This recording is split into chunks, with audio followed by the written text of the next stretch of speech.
धरती के चारों तरफ चंद्रयान-3 के 5वें और आखिरी ऑर्बिट को बदल दिया गया है। 25 जुलाई 2023 की दोपहर 2 से 3 के बीच आखिरी बार चंद्रयान-3 का ऑर्बिट बदला गया है। ये 5वां अर्थबाउंड ऑर्बिट मैन्यूवर है।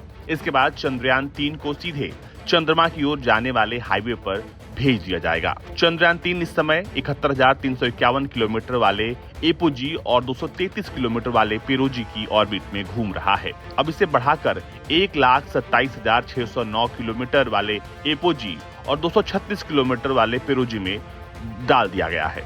इसके बाद चंद्रयान-3 को 31 जुलाई या 1 अगस्त तक चंद्रमा की ओर जाने वाले लंबे गैलेक्टिक हाईवे पर डाल दिया जाएगा, यानी चंद्रयान-3 उसके बाद लूनर ट्रांसफर ट्रैजेक्टरी पर चला जाएगा। ये काम 1 अगस्त 2023 को 12 से 1 बजे के बीच में होगा। इस हाईवे पर डालने के लिए चंद्रयान-3 को स्लिंगशॉट किया जाएगा। अब अभी देखिएगा, मजेदार बात यह है कि जो सेकंड ऑर्बिट है इसमें सिर्फ पेरिजी बदली है। 173 से 226 किलोमीटर उन्होंने किया है। थोड़ा दूर किया, यहाँ पे थोड़ा सा दूर है, वो यहाँ पे दिखाना थोड़ा सा मुश्किल है। हाँ। है ना, लेकिन ये अब जो थोड़ा सा इंजन ऑन किया उन्होंने कुछ 42 सेकंड का, उसमें इसको आगे बढ़ने की गति मिल गई। आगे बढ़ा और ये सेकंड वाले ऑर्बिट में यहाँ आ गया, तो इससे दूरी एपोजी भी बढ़ गई। हाँ। अब इसकी सिर्फ एपोजीज बढ़नी है, 3, 4, 5 पांचों बार इसकी सिर्फ एपोजी बढ़ाई जाएगी। यहाँ आएगा और यहीं से शॉर्ट और होगा। ये दूरी 216 वाली वो सेम रहेगी। वहां से सिर्फ इंजन ऑन किया जाएगा अलग अलग टाइमिंग के हिसाब से, 40 सेकेंड, 1 मिनट, 1.25 मिनट, कितनी जरूरत है उसके हिसाब से। तो जितनी देर इंजन ऑन किया जाएगा वो उतना लंबा ऑर्बिट पकड़ लेगा ऐसे सर्कल में। और ये बढ़ते बढ़ते 5वें राउंड तक 31 जुलाई तक टारगेट ये है। हो सकता है उसके पहले हो जाए। पहले अगर हो जाता है तो 1,00,000 किलोमीटर की एपोजी उनको चाहिए इसरो वैज्ञानिकों को। तब वो जो लूनर ट्रांसफर ट्रेजेक्टरी है, मतलब ये जो हाईवे है हमारा एक्सप्रेसवे, इस पे चंद्रयान आएगा, इस पे मैन्यूवर किया जाएगा। और उसके बाद फिर सेम प्रोसेस यहाँ पे होगा। अब यहाँ पे ब्लू लाइंस दिख रही हैं, 1, 2, 3, 4, 5 सर्कल्स हैं। 5वें सर्कल के बाद ये मुझे लगता है 17 यहाँ पे उल्टा लेकिन प्रोसेस होना चाहिए, जैसे पहले हम सबसे आखिरी में से दूर भेज रहे हैं। अभी ये वैसे ही घूमेगा। डी बूस्टिंग होती है।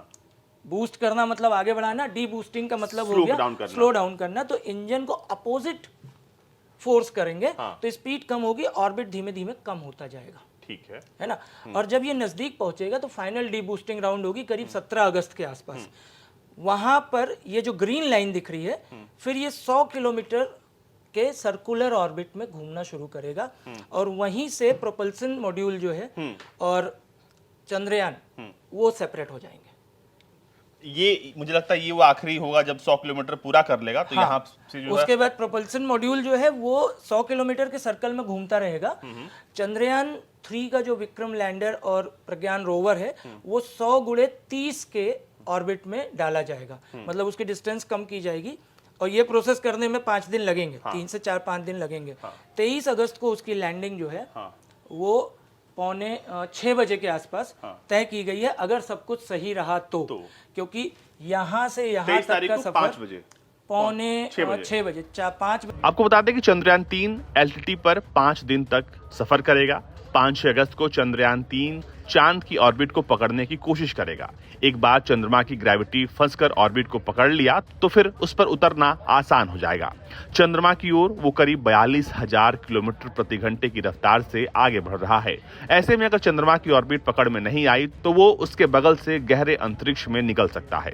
चंद्रमा की 100 गुणे 100 किलोमीटर की कक्षा में उसे डालने की कोशिश इसरो लगातार करेगा। बहरहाल अब चंद्रयान-3 धरती के सबसे आखिरी यानी 5वें ऑर्बिट में घूम रहा है और इसके बाद उसे लूनर ट्रांसफर ट्रैजेक्टरी पर आगे भेज दिया जाएगा।